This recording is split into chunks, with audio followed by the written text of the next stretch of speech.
Hong Ulun Basuki Langgeng meluruskan hoaks Candi Sewu. Bare Anabrang. Menurut kisah yang beredar turun-temurun, Candi Sewu yang berada di Jawa Tengah dibangun dalam waktu hanya 1 malam oleh seorang pria bernama Bandung Bondowoso, yang murka pada seorang putri bernama Loro Jonggrang yang mengingkari janjinya pada Bandung Bondowoso. Adapun Loro Jonggrang mengingkari janjinya karena ayahnya dibunuh oleh si Bandung. Ayahnya Loro Jonggrang dibunuh Bandung karena dia raja yang zalim dan suka makan daging manusia, rakyatnya sendiri. Bandung Bondowoso ngajak kawin si Jonggrang. Jonggrang mau. Tapi Bandung harus bisa bikin 1000 candi dalam semalam, Bandung menyanggupi.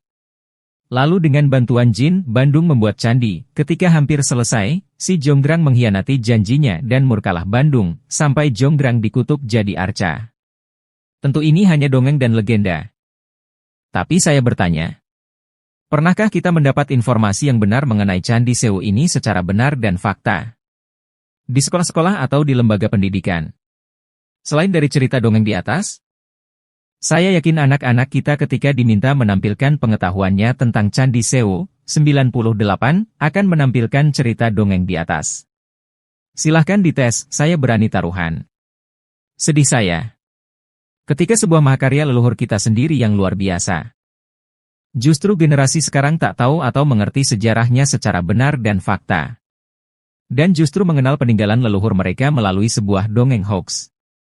Dongeng yang mengada-ada dan cenderung menggambarkan leluhur mereka sebagai orang-orang barbar dan penggemar jin. Muak saya ketika generasi sekarang tidak diberi informasi yang benar tentang kebenaran sejarah leluhurnya, dan dibiarkan percaya pada dongeng-dongeng hoax dan merendahkan. Otoritas pemerintah benar-benar abai dan tak peduli pada hal ini. Pemerintah diisi oleh orang-orang malas dalam menggali dan meluruskan sejarah bangsanya sendiri. Pemerintah diisi oleh orang-orang yang buta pada sejarah bangsanya sendiri. Para pemalas yang buta penghargaan pada leluhur menjalankan kebijakan di negeri ini. Para pemalas dan buta mata hati pembuat kebijakan ini justru dengan gencar dan bangga mewajibkan sejarah bangsa gurun pasir dipelajari di sekolah-sekolah dari TK sampai SMA. Sejarah peradaban bangsa rendahan yang hidup di padang pasir dijejalkan pada generasi pewaris generasi bangsa unggul Nusantara.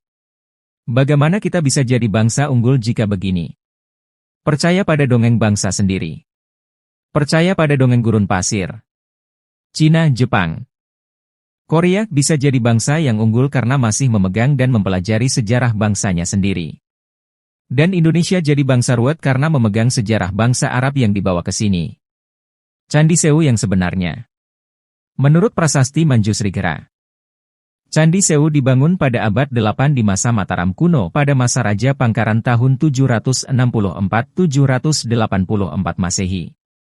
Dibangun dari batu-batu andesit berukir dalam waktu 4 tahun. Candi Sewu dibangun sezaman dengan Borobudur dan Prambanan. Bercorak Buddha dan pada zaman dahulu dipakai untuk peribadatan agama Buddha. Pernahkah kita dengarkan hal ini atau sekolah dan pemerintah memberitahu kita? Kecuali kita mencarinya sendiri dengan susah payah. Sejarah Indonesia dibangun di atas hoax dan dongeng. Karena itu Indonesia jadi bangsa ruwet. Para pemimpinnya durhaka pada leluhur bangsanya sendiri. Ayo, bagi yang punya kemampuan, kita bicara, kita beritakan yang sebenarnya di ruang publik. Jangan hanya membual sama teman sendiri di grup dan tak berani di ruang publik.